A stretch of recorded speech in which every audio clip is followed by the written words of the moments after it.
আজকে বানাতে কি চলেছি অবশ্যই টাইটেল দেখে জেনে গেছো। হ্যাঁ, আজকে বানাতে চলেছি আলুর দম। তার জন্য কড়াইয়ে আমি সরিষার তেল বসিয়ে দিয়েছি। এবারে দিয়ে দেবো এক এক করে তেজপাতা আর শুকনো লঙ্কা আর গোটা গোলমরিচ আর জয়িত্রী। এছাড়াও দিয়ে দিলাম আমি গোটা জিরে। এবারে আমি এক এক করে আলুগুলো দিয়ে দেব।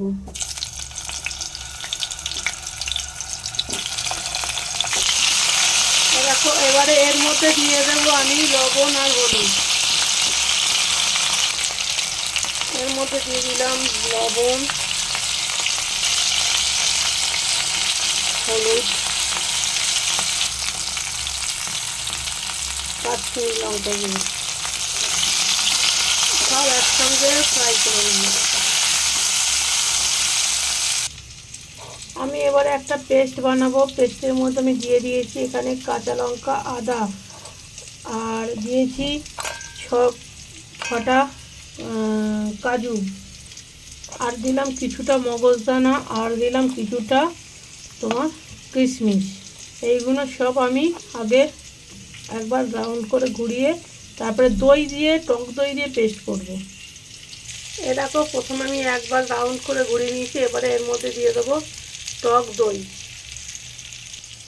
আমি পরিমাণ মতন টক দই দিয়েছি, তোমরা তোমাদের পরিমাণ মতন দেবে। চলো পেস্ট করে নিই। এখানে দেখতেই পাচ্ছ একটা স্মুথ পেস্ট বানানো হয়েছে। আর এখানে আলুগুলো কিন্তু মোটামুটি ফ্রাই হয়ে গেছে। এবার আমি পেস্টটা এর মধ্যে দিয়ে দেবো। পেস্টটা দিয়েছিল অবশ্যই আর একবার রিপিট করে দিচ্ছি: কাজু, মগজদানা, কিশমিশ, টক দই, একটু আদা আর কাঁচা লঙ্কা, জিরে। তোমরা চাইলে দিতে পারো, আমি জিরে গুঁড়ো দেবো। এই দেখো, এখন কিন্তু গ্যাসের ফ্লেম একদম লোয়েতে রেখেছি। এবারে আমি এইটার সঙ্গে মিক্স করব। আর এর মধ্যে আমি একটু জিরে গুঁড়ো, অল্প একটু ধনে গুঁড়ো এর মধ্যে দেব। লবণ এখন দিচ্ছি না, প্রয়োজন পড়লে দেবো। লবণ আমি আলু ভাজার সময় দিয়েছিলাম। আমি অল্প করে জিরে গুঁড়ো, ধনে গুঁড়ো দিয়েছি আর একটু জল দিয়েছি। এবারে সব একসঙ্গে খুব ভালো করে মিক্স করব।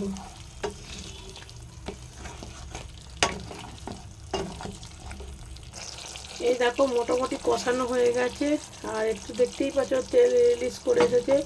এবারে বাটি ধোয়া জলটা আমি দিয়ে দিলাম। এবারে লো ফ্লেমে কিছুক্ষণ কুক করতে হবে। আমি এখন ঢাকনা দিয়ে দেবো যাতে আলুগুলো একটু সিদ্ধ হয়। একদম লো ফ্লেমে কুক করব। আমি কিছুক্ষণ পরে ঢাকনাটা ওপেন করলাম। দেখতেই পাচ্ছ দই থেকে অনেকটা জল বেরিয়েছে। আমি এই পর্যায়ে দিয়ে দেবো ধনিয়া পাতা,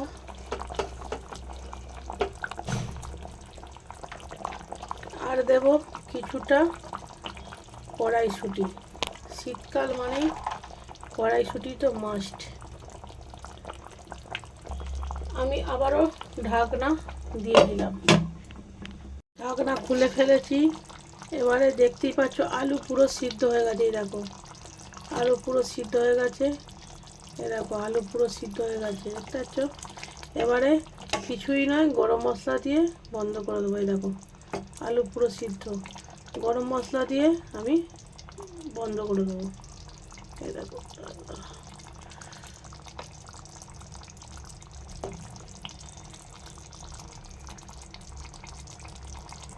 সিদ্ধ হয়ে গেছে। এই দেখো, আলু পুরো সিদ্ধ। এবারে কিন্তু আমি গ্যাসের ফ্লেমটা অফ করে দেবো। এবার সামান্য নুন আর চিনিটা ব্যালেন্সের জন্য, আর টক দই দিয়েছি যেহেতু, আর গরম মশলা দিয়ে দিয়েছি, এরম নেড়ে দিলাম। এবারে গ্যাসের ফ্লেম অফ করে দেবো। কোনো কথা হবে না বস, আমি না খেয়েই বলতে পারি। তোমরা একবার ট্রাই করতে পারো। এরকম সেমই তোমরা পনিরও ট্রাই করতে পারো, দুর্দান্ত খেতে হয় ভাই।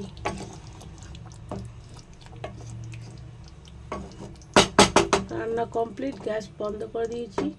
খাওয়ার সময় দেখা হবে।